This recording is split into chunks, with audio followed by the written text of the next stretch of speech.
Le musée océanographique joue un rôle central dans la sensibilisation et la protection des océans. C'est donc tout naturellement que la visite d'État du président de la République française sur le même thème prévoyait un passage par cet établissement. Créé par le prince Albert Ier, précurseur des sciences marines, le musée est le navire amiral de l'Institut océanographique piloté par Robert Calcagno. Le directeur a accompagné Emmanuel Macron à la découverte de différentes entreprises monégasques innovantes, comme Grogenix, focalisé sur le fléau des sargasses. Ce sont des algues qui échouent sur les plages et qui ont plusieurs inconvénients. Le premier, c'est qu'au niveau touristique, les plages sont inabordables, sont finies.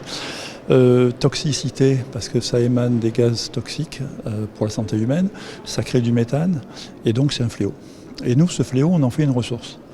On récupère les sargasses dès qu'elles arrivent, voire avant, parfois avec des petits bateaux, et on en fait du compost et du biochar. Il a pris ma carte de visite, il a demandé à ses collaborateurs d'en prendre plusieurs, parce qu'il voudrait que nous intervenions dans les problèmes de la Caraïbe française, ce qui est formidable.